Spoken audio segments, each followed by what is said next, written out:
On this episode of Mythbusters, it's a shocking state of affairs.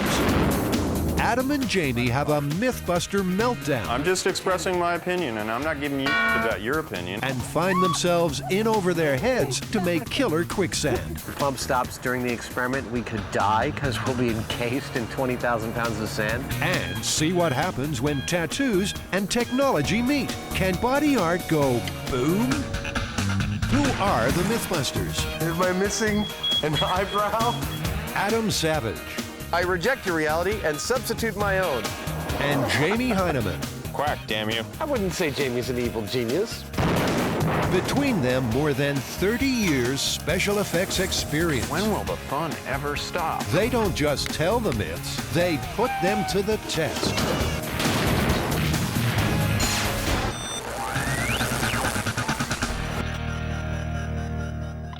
Few things are more shocking than Adam in a bathrobe, but the first myth gets close.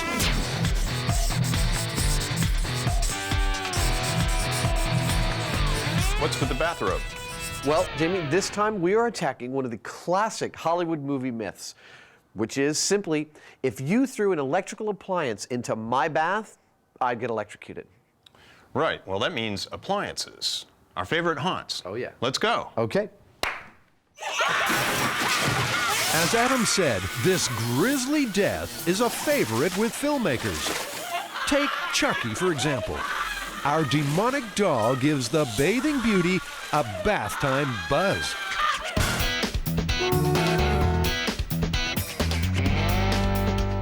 Lots of appliances. And I see some ground fault interrupters on them. So there's a rule here about these? Thrifttown cannot sell hair dryers without GFI switches for safety purposes, which means, you know, if these are dropped into a bathtub, they would turn off Immediately. Yes. A ground fault interrupter detects any sudden change in the flow of electricity and immediately shuts off the current. Older appliances don't have ground fault interrupters, and so they're potentially more dangerous. So we need to get some of those. Here's a radio. This would definitely be next to your bathtub. What about this? You know, it's like zzz, versus zzz. I think this has got more power to it. No, I think it's this one. We have a small TV that'll fit into the bathtub. Oh, that's perfect. That's exactly the television we need. Honey, I'm home. The Mythbusters have wildly differing ideas about what will happen when these pre-loved appliances hit the water.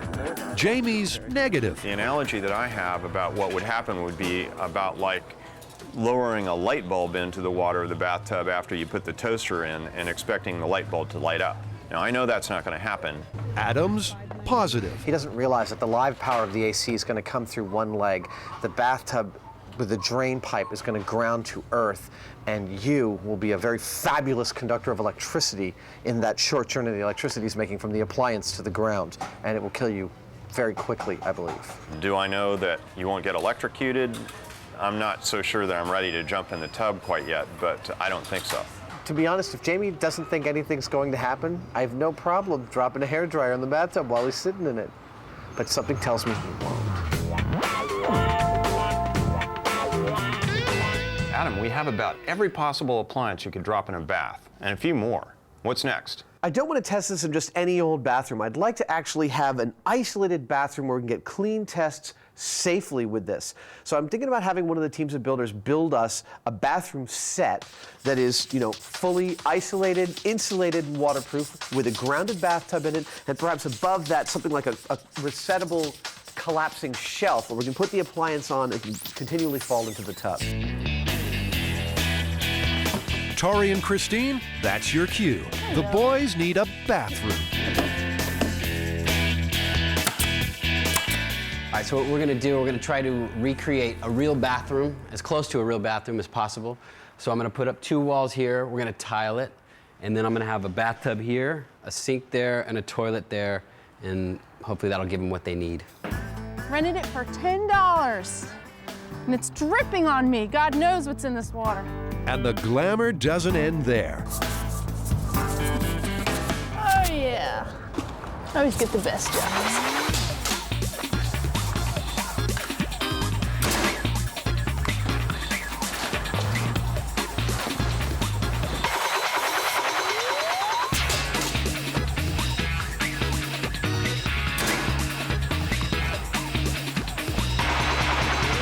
Of course, they'll need to know how much current is flowing through the water.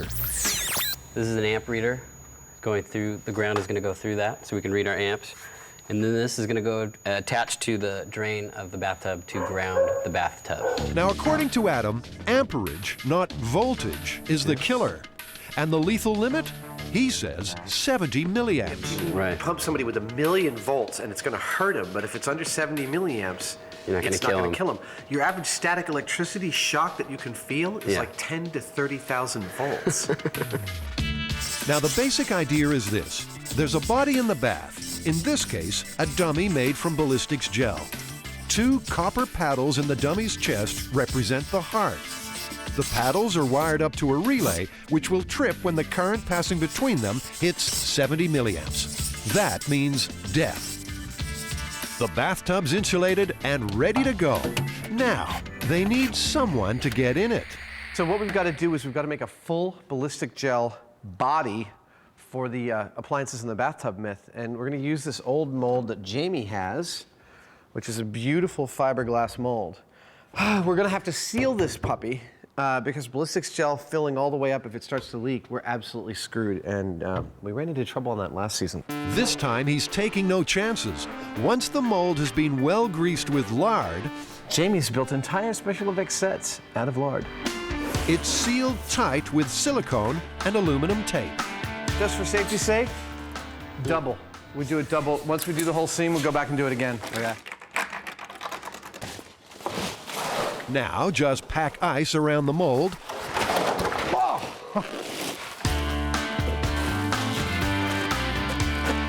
All right, well, let's start getting our buckets and pouring, and pray God we have enough. Pour in the liquid gel and wait for the dummy to set. Adam's feeling just a little nervous. Let's get on our knees and pray. I don't know to whom. Is there a patron saint of ballistics gel?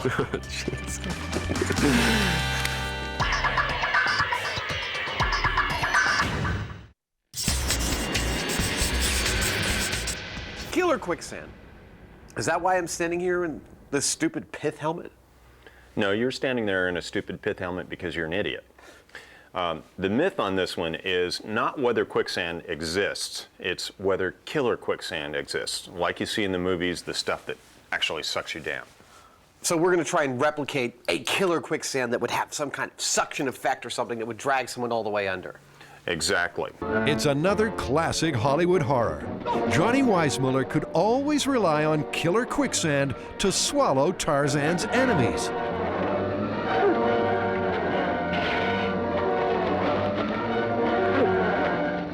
But is there even a grain of truth in the killer quicksand story?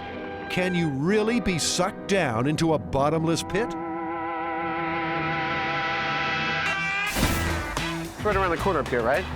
Yeah, have you ever been there before? Yeah, this is a place I've bought fake eyeballs. The funny thing is, no one knows if killer quicksand exists, but everyone knows what to do if they ever fall in some. Isn't that the myth? The myth about quicksand, that you shouldn't fight it. You should. The more you fight, the faster you sink. Yeah, At least that's what I saw in the Tarzan movies. Exactly. Jamie's already got a particular sand particle theory. So there's got to be some kind of threshold of fineness where at a certain point it just will stay in suspension like mud. Right.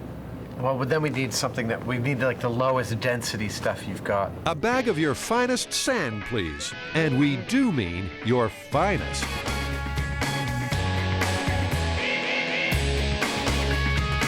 The guys settled on 2 types of fine-grained sand and some clay powder. So, Bob, if we come up with some killer quicksand, we'll give you the recipe so you can, and keep your patrons I informed. probably have customers that would like to have it. So yeah, that'd be great. The question isn't whether quicksand is real. It's real, all right. Just ask Gerald Gray. I was horseback riding with my family. I was about 8 years old. I was on the Santa Ana River in Southern California, which is a very sandy bottomed river. And we knew it had quicksand, but we never could tell where that was going to be. Their horses missed it and got to shore. My horse went down. He sank to his belly, and I was afraid to get off, and I was warned not to get off because there was quicksand between me and shore. But we managed to get ropes from the horses on shore to my horse and pull him out. Otherwise, he would have perished if he'd been alone. Quicksand is the result of a process called liquefaction. Water rising from under the ground oversaturates the sand or soil, reducing the friction between the particles until they can no longer bear any weight. When it comes to the full-scale test, Adam and Jamie will need to know the density of their quicksand mix. If it's more dense than normal water, it might be a little difficult to sink. So Myth-turned Christine is sent off to make a hydrometer, an instrument which measures the liquid density. A hydrometer is a float with a calibrated stem. Lead shot acts as ballast, keeping the float vertical. You take the reading at the point where stem and liquid meet. Unfortunately, one little slip and Christine's up to her neck in trouble. Now you've just ruined my threaded rod. This is trash. So I'll give you the $1.50 later, okay? chuck it onto the nut. Think before doing. Yes. See, that's not a big mistake on that thing over there. $30,000 machine. So don't do anything without thinking. You know, just stop and think again before you turn anything on or do anything with this until you're really at home with it. Christine's a really hard worker, which is a good place to start. Unfortunately, she doesn't know anything. Jamie is a very good teacher, actually. He'll pick things that are just out of my range of ability, show me how to do them, and then go away. Walk away and say, I need this by 4, which is actually very effective with me, so. One of the things that we do here for a living is normally using tools and materials in ways that they're not intended to be used. That's what we do. So when we've got junior people involved with that kind of thing, I have to kind of stop and make a mental note. I'm like, this is a potential hazard. You didn't glue that in upside down, did you? I can't leave you alone for a second, can I? I think we need to test it in scale first because, you know, the real deal is going to involve a lot of material, so we want to kind of figure out what works best first. And I figured we rig some 5-gallon buckets, maybe some ways of plumbing them with water to come up through the bottom of the sand. That probably involves some sort of filter device on the bottom. And then once we get it all dialed in and figure out how it works, we'll know what we're going to do on the big version. And we'll see if there's a difference between how the different sands behave, you know, with this kind of flow of water through. Exactly.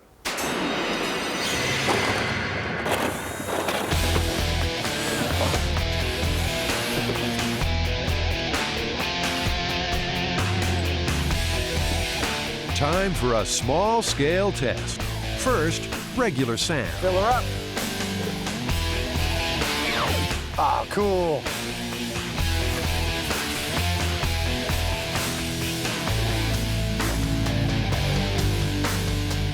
Supports it, no problem. Right. In fact, I can push on it, and I can't push it down. Okay. That's not moving anywhere. The sand Okay. is totally compacted. Okay. So turn it on really low. Okay. But what happens when water starts to rise through the sand? Look at that. It's sucking it up like a cowboy's horse. But Jamie thinks the water needs to be diffused more evenly through the sand.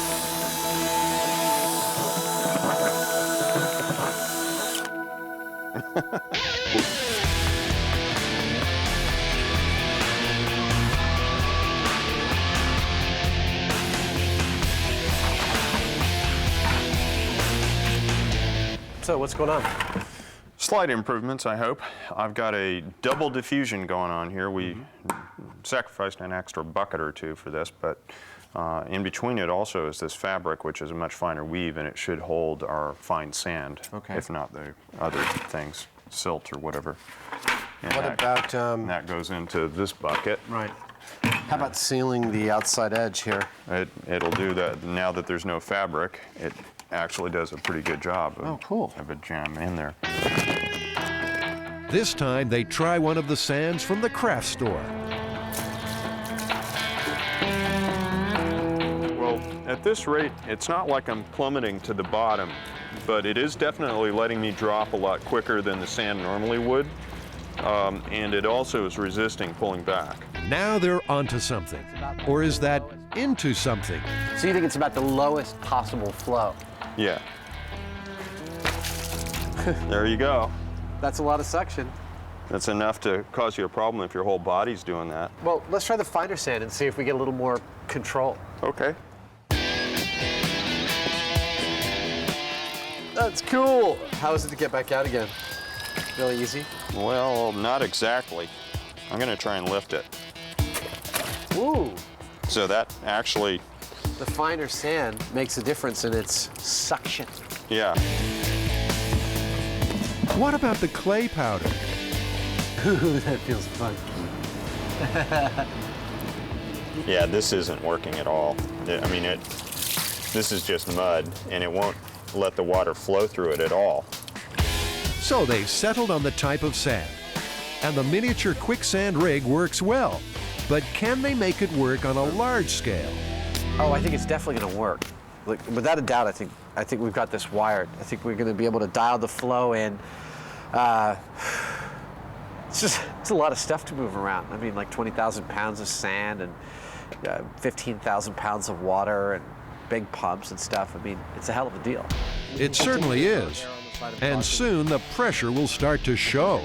I'm just pretend to expressing my care. opinion, and I'm not giving you about your opinion. I'm just saying, I You think give me shit about every one of my opinions. Meanwhile, Adam and Jamie are trying to find out what happens when an appliance splashes down in your bath. Wow! When that happens, the electrical current leaking from it is drawn towards the metal drain. Now, H2O by itself isn't a great conductor, but the presence of salt helps.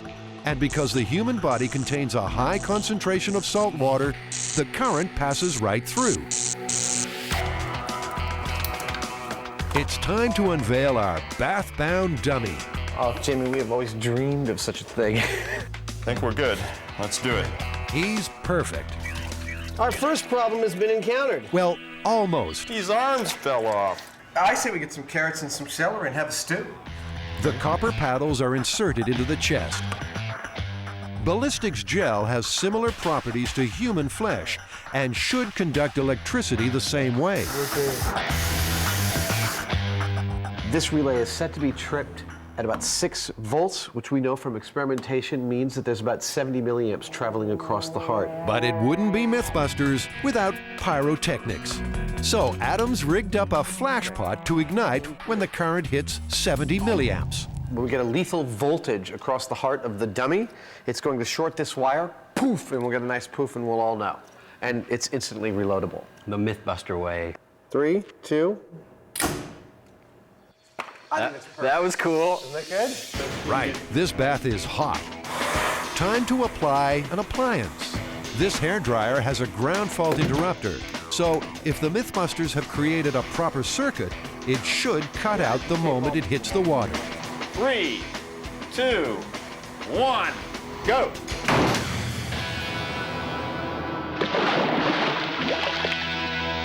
Uh-oh, something's not right. Oh, look at the water flowing. It's pumping.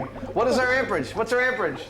0.95 AC. What kind of ground fault interruption is this? It's pumping water. I would say that's bad. Well, the relay didn't trip, and the ammeter didn't show enough amperage to kill somebody. That's it. I think we should try an appliance without the ground fault interrupter next. So what do we got? Well, we got a radio. All right, give me the countdown, baby. Okay, and 5, 4, 3, 2, 1, drop. Tori's shelf collapses like a gallows trapdoor. We're up to 1 milliamp now. 1 milliamp, 1/70th of a lethal dose of electricity. Well, that's bupkis, I believe, is the scientific term for that. Something's bupkis, Adam. Question is, what? The Mythbusters call in some electrical engineering know-how for a powwow. Transistor, and then the part that feeds through the transistor. That says on the coil right there on the So the current flowing through the bottom. Turns out there are two faults in the system. Adam and Jamie. Well, Jamie, I mean, this is just a classic Mythbusters screw-up we've got on our hands. First off, the resistance of the human body in the bath is more like 1,000 ohms rather than the 20,000 ohms that we've got read on the ballistics gel. Then it turns out that electrocution is classified as 6 milliamps across the heart, not the 60 we were originally testing for. And then I screwed up because I had the multimeter on the wrong setting and I was measuring voltage instead of amperage, which meant that we weren't getting the circuit grounded. Talk about getting your wires crossed. Oh well, even the Mythbusters make mistakes. The guys quickly recalibrate the system. That's it. And the GFI dryer takes another dive. 2, 1. Well, the ground fault interrupter tripped immediately, thus proving itself a life-saving device. Okay, so now the circuit's working. This older hairdryer doesn't have a ground fault interrupter. On each drop, the amount of current across the paddles is relayed to Jamie's computer. I'd call that dead. Yeah, what are you reading, Jamie? I'm seeing 8.5 milliamps here across the heart. This one is dead as a dodo, well over the threshold. All right, shall we power down? So Adam was way off. Forget 70 milliamps. Just 6 milliamps fizzing through a body is enough to cause loss of muscular control, making it impossible to get out of the bath. Next up, toaster.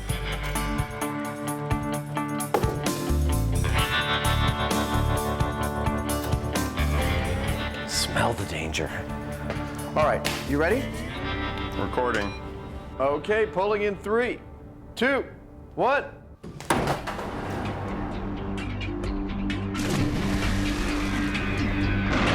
Whoa. Our friend here is toast. Oh yeah, 12 milliamps. That's very lethal, totally lethal. Toasters, no good. Next item, one of my personal favorites. The curling iron. Let's go. What are you, Pee Wee Hermione? Here we go. 3, 2, 1. 4.5. It's gonna be really uncomfortable. I think you got out of the bath by now. You think you can? Don't forget, we've got 4.5 milliamps at the heart. It means the rest of your body is gonna be like, lethal dose is 6 milliamps, but 4.5's gotta suck. 4.5 milliamps, it's a little close for comfort. I think I wouldn't want to be in there with that. And now the iron, or as we refer to it around here, Fierro de los Muertos.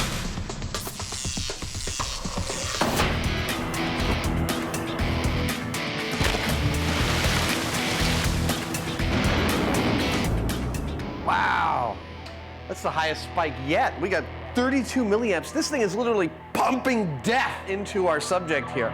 32 milliamps. That's more than 5 times the lethal limit. Items that had large heating elements are delivering a lot more current, and that's specifically because a heating element is basically a modified short across wire, so it's a lot of exposure to the water. The Mythbusters also discovered that if the appliance lands closer to the metal drain, the dose of electricity is drastically reduced because the current has less distance to travel. We know that you can be electrocuted. Now we'd like to find out what would happen if you added something like bubble bath to the water. Will the water's conductivity be changed? Nope, that's not as much as it was the last time. It's only about 11 milliamps. Last time it was 18, I believe. The soap suds don't help it at all. In fact, it seems like it cut it down. Next up, we're going to try 200 mils of fake urine in the bath. Our urine is just water with salt and food dye added. Fake wee test in 3, 2, 1. Well, that's got it. It's just right in the death zone. And finally, Epsom salts. Remember, salt normally increases water's conductivity. Big spike. Wow! That was over an amp. That'd be huge. You'd be toast. You'd fry. You'd boil. This from the guy who thought nothing would happen. I really like this one. We learned a lot on this. You can definitely die if you drop an appliance into the tub. Oh, absolutely. Surprisingly, it actually turns out that the location of where the appliance falls in the bathtub really has a strong effect on the severity of the shock you'd get. And what's in the water will determine how quickly you die. Everyone always wants to know if we're just busting myths or if we're actually confirming them. And this one, 100% confirmed. Yeah, we're done. The Mythbusters are trying to create quicksand. Not ordinary quicksand, killer quicksand. Stuff that'll suck you right under. I'm pretty sure it's going to work. It's just a question of how well, because while I know that we can sink in there, I don't know how fast we're going to get it. The ideal would be to get so you plummet in there, but then you get stuck. For this one, the guys are going to need one mighty big bucket. Whoa! Stop! This 2,000-gallon tank has played a starring role before on Mythbusters. Hey, Adam, did you hear the guy tell us what this was for? What was it for? It was like fecal matter. So I'm going to cut this tank down to just over 8 feet from the inside.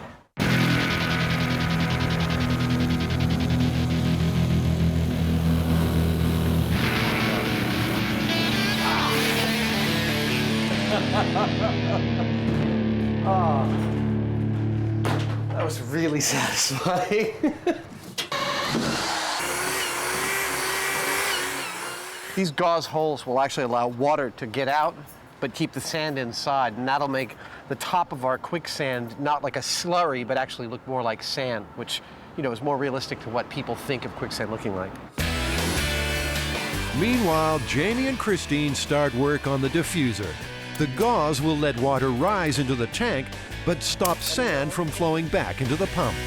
So what we've got is a huge 6-foot tank, it's about 8 feet high. We're going to feed water up through this diffuser into 7 feet of sand. And when we get that water to flow at the right rate, what we should end up with is quicksand. Our task is not only to build quicksand, but killer quicksand. And I have my doubts that we'll be able to do this because when you start to think about what's involved, the sand actually makes it harder for you to drown in it because it's in effect making the water more dense.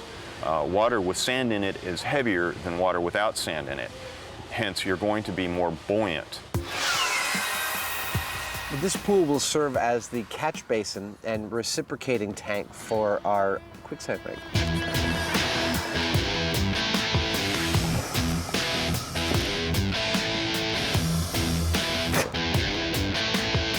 You're looking good. Another foot. All right, that ought to do it. Yeah! The tank's in position. Oh, that's beautiful. It's time to fill the pool. And that's when the quicksand experiment gets a little sticky. Crank it all away. Adam wants to call in a fire hose and get the job done quickly. That means getting permission to use a hydrant, phone calls, probably some expense. But Jamie's happy to use his garden hose. It's a little under 30 seconds for 5 gallons. All right, which means 10 gallons a minute. So 10 minutes is 100 gallons, 1,000 gallons is 100 minutes, 2,000 gallons is 200 minutes. It's just over 3 hours to fill that tank, and then another probably hour or 2 to get that pool. So it's 5 hours of filling.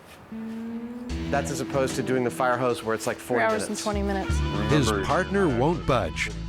Under that beret is one stubborn Mythbuster. But Nope, we can continue to not err on the side of caution and just waste time because you're cheap. I'm just expressing my opinion, and I'm not giving you your opinion. I'm just saying I think it's about every one of my opinions. Every last single one of them. You have a different one, and you talk until I can't stand to hear you talk anymore, and then we go with your idea. Yeah, you baby. You know, now I got to listen to you whine about it all the time, and you know, the whole time it's filling, it's like, wah, wah, wah.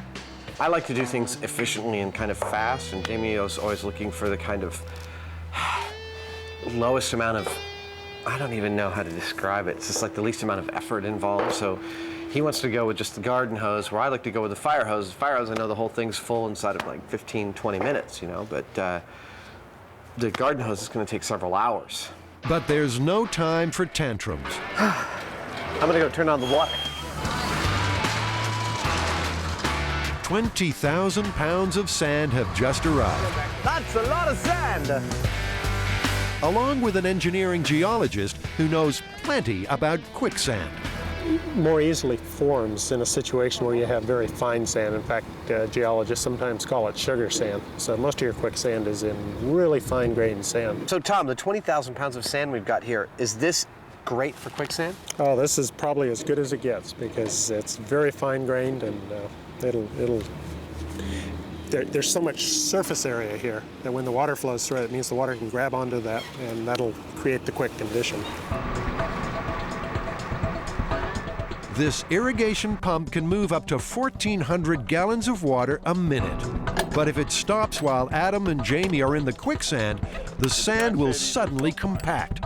And the Mythbusters will have some pressing problems. Adam and Jamie are suddenly facing danger on two fronts. On one hand, the guys could be sucked under by killer quicksand, or they could be crushed. Tom's pointing out quite realistically that if the pump stops during the experiment, we could die because we'll be encased in 20,000 pounds of sand, is cause for real concern. Before I talked to Tom, I wasn't that concerned about going into the quicksand, but I think he has a good point, and we should be careful with this. We'll leave Adam and Jamie to ponder their fine-grained fate. There are a host of medical-related myths swirling around cyberspace. Remember the government mind-controlled chips being placed in the arms of blood donors? Little sting, here we go. When Adam and Jamie busted that one, it was a shot in the arm for science and common sense. I don't notice anything at all. I feel perfectly normal now.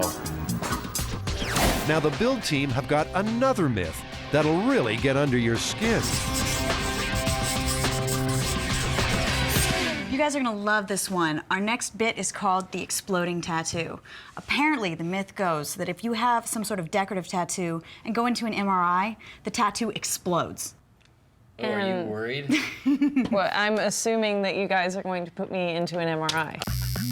Let's outline the situation. Tattoo ink, especially ink used more than 20 years ago, contains traces of metal. A magnetic resonance imager, or MRI, is basically a powerful magnet with a force at least 30,000 times greater than the Earth's magnetic field. When metal fragments in the tattoo meet the MRI magnet, so the story goes, the result is a lot more painful than actually getting the tattoo in the first place. So are you going to get an MRI? No. No? No.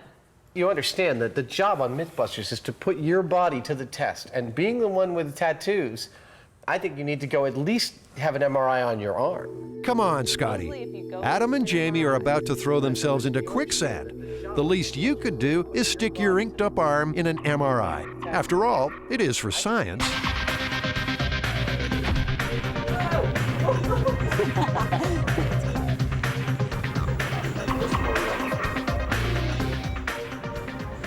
My ghost dog. I think she actually looks scared. She looks cute in that nightgown, though. Staff here have heard the exploding tattoo story, but don't think Scotty will wind up incapacitated. 1 or 2 patients out of 100 who have a tattoo and an MRI scan to have a reaction, but the reactions that have been described are all minor, consisting of a little bit of discomfort or some redness at the tattoo, but nobody has described exploding tattoos. Do you think it's possible that the magnetic field is inducing some sort of current in the pigments or in the material on the tattoo? It's possible, but it seems unlikely because usually to get induced currents you need lengths of wire or loops, so it's hard to see how these tiny particles could have currents induced in them, but nobody could say it's not happening for sure. Are you okay?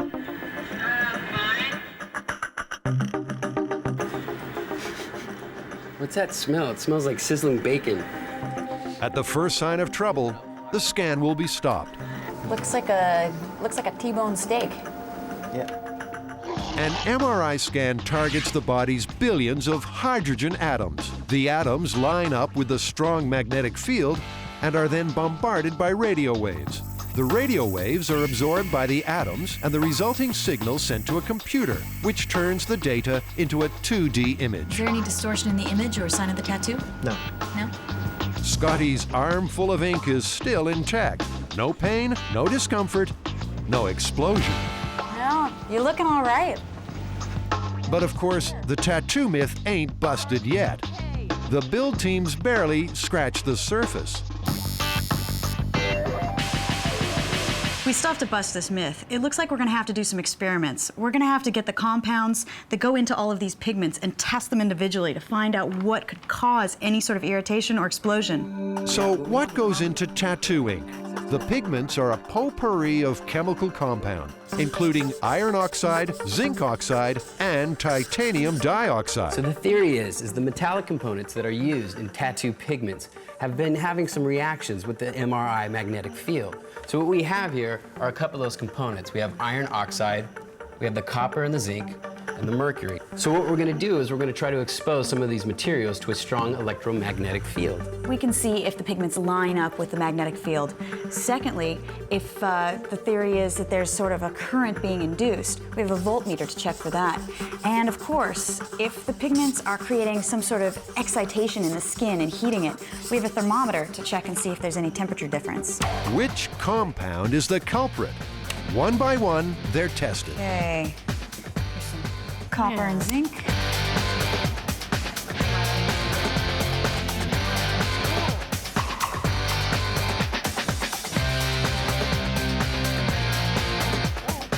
But only one, iron oxide, reacts to the magnetic field. After all of that testing, it looks like iron oxide is definitely the culprit here. I mean, you could see it just moving over the magnetic field. It would line up. Well, we still need to make a tattoo explode. So what I'm thinking is we'll make our own ink. Mix in some iron oxide, make it a thick batch, and then tattoo someone. I figured you'd be the good person who would try it on. No, no, no, All right. no.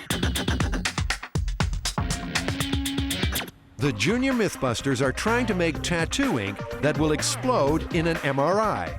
They're going shopping for art supplies at the butcher's. We need some pork. But yeah, but it has to have the skin left on it. Okay. Oh, look at that. We can get the meat off the skin. So what's it gonna be, the leg or the belly? Don't ask me, I'm a vegetarian. I would say we should go with the belly. I mean, it's like a nice big canvas that we can draw all over. It's probably a little more tender as well. Hey, look, it still has little hairs on it. This is my old friend Maddie, and he is responsible for the new ink on my arm. Welcome, Maddie. How you doing? How you doing? Nice to meet you. Nice to meet you. And he's here today. He's gonna show us how to tattoo on our pig. All right. Hey, Maddie, you ever tattoo a pig before? Nah, I never tattooed a pig. I was told to try pig ears when I was learning how to tattoo, but I never tried a pig. I used my own leg. Matty's heard the MRI myth too.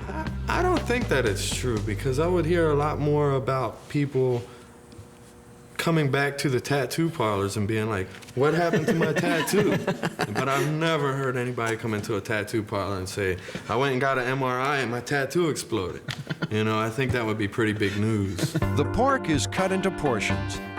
Matty will use 2 different inks, a regular tattooing pigment and a special brew full of iron oxide, the one compound that reacted to the electromagnet. So, Maddie, here's the ultra metallic pigment. Check it out, see if you think the consistency is good enough. Yeah, I think that's pretty good. Yeah. Right, it's time to get some pigment into this pig.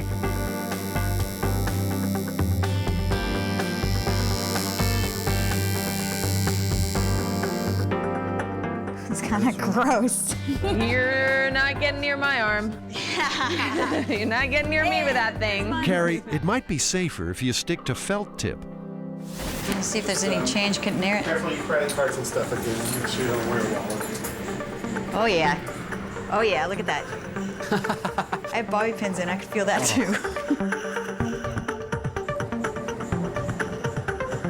Back at the MRI machine, the super iron oxide ink takes on a life of its own. The container is suddenly sucked right into the core. So that ain't gonna work. Yeah, that ain't gonna work. That was completely nutty. The iron oxide got completely sucked into the magnet. Yeah, the box flew right off, and that was pretty cool. Thank goodness we taped the top. Otherwise, I don't think they'd let us come back. The pork bellies are primed for scanning. Okay, so this is our special Mythbusters Super Iron Oxide ink. So if anyone's going to explode, it's going to be this one. There's a glitch on the image. The heavy iron oxide content seems to be having an effect. So you think that what we tattooed is actually making an interference on your scan? Definitely. But it's not explosive. Well, it didn't explode, so go ahead and blot it and see if any of the pigments came up. No. No. No pigment's been pulled to the surface. All right, so next one we're gonna do is the traditional iron oxide, what you normally find in a regular tattoo parlor. The iron oxide in the regular ink also interferes with the scan, but the effect is much smaller. But in the end, Scotty, Tori, and Carrie are left with chunks of unexploded tattooed pork.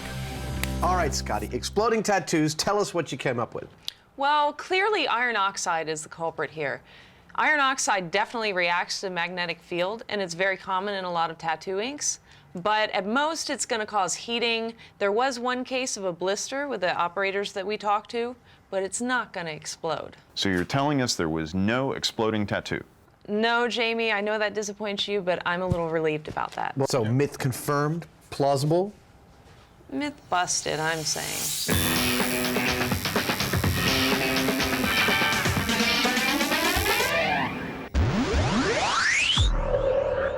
The Mythbusters killer quicksand rig's almost ready.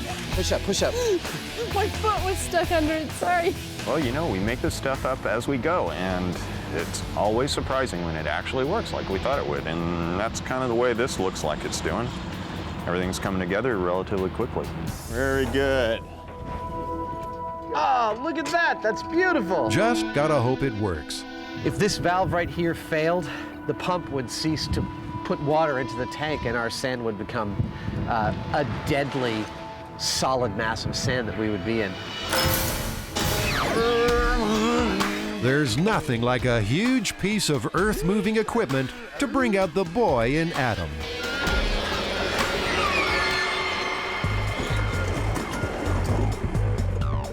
You're good. Stop. Well, how about that? Now I gotta figure out how we're gonna get at that underside. That's pretty scary letting it go all at once. There she goes. Really? Yeah. Wow, look at the bag drain. Oh, that is so cool. What do you think? I got my own island.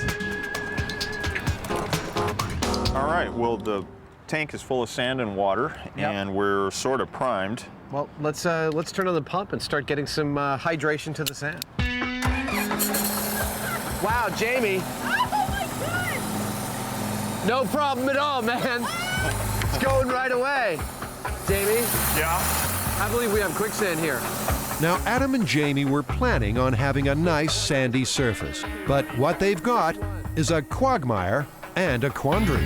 Unfortunately, our outlet ports aren't letting the water out nearly fast enough. These ports up here that I've put in are supposed to let water out before it reaches over the top of the sand so that it can look like a sandy beach and then all of a sudden it turns into quicksand. Unfortunately, the sand is so fine, it's clogging up those ports and the water's just going up and over it. The rig is working. Everything's working exactly as planned. We just need to figure out how to filter this sand a little better to get something that looks good. We've put in some cotton batting, which is like stuffing for stuffed animals or actually for quilts. And hopefully the larger surface area of that will allow more water to flow through while still holding back the sand. So we're just about to try it. Yeah, it seems okay. Let's get more sand in. Meanwhile, Christine's managed to finish the hydrometer without destroying Jamie's workshop. This hydrometer will give us a reading on this water and will tell us if we put it in the quicksand whether it is more or less dense than this water. The hydrometer floats in the water and its buoyancy level is marked. Then it's dunked in the tank. It's floating. That just shows really nicely that the water-sand mixture is a lot more dense than water. This is what it would be if it was H2O. So in theory, a person will float better in quicksand than normal water. The killer quicksand myth is on shaky ground. We have several escape techniques. First and foremost, we have what everyone would want if they were near quicksand, is a vine. Secondly, we have a walking stick, which is often recommended in the literature we've read about quicksand as a helpful tool for getting out of quicksand. And third is a bar, which we can throw across the top of the tank, which I should be able to hold on to in case I get really desperate. And at that point, I'll be making those sounds that you just don't make when you're kidding. Worst case scenario is that Adam dies. And of course, we don't want to see that happen. I'd hate to have to hunt for another co-host. But you know, we've got all the precautions that we can think of reasonably to have on this, and I'm fairly sure that he'll be okay one way or another. The pith helmet is always a good technique for finding someone who is drowned in quicksand, because it will be floating on the surface there.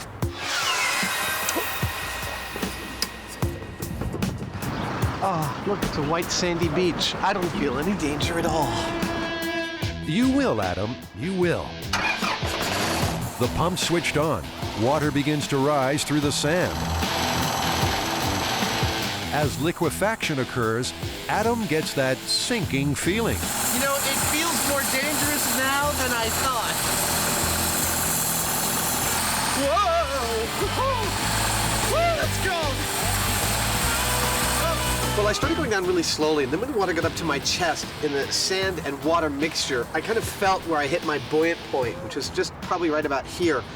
Now we've turned the pump off, and I'll tell you, I'm not going to be able to get back out of here until we turn the pump back on. Adam is far less dense than the quicksand, and so he's suspended. I think we've created a very realistic scenario for a worst-case scenario quicksand. Drown, you bastard! We're using incredibly fine sand, usually called sugar sand. We've got water bubbling up through it like an artesian well, and you know, when we get it working, we definitely go down it. I got one leg almost. This vine is great. Oh my God. Now it's Jamie's turn in the tank.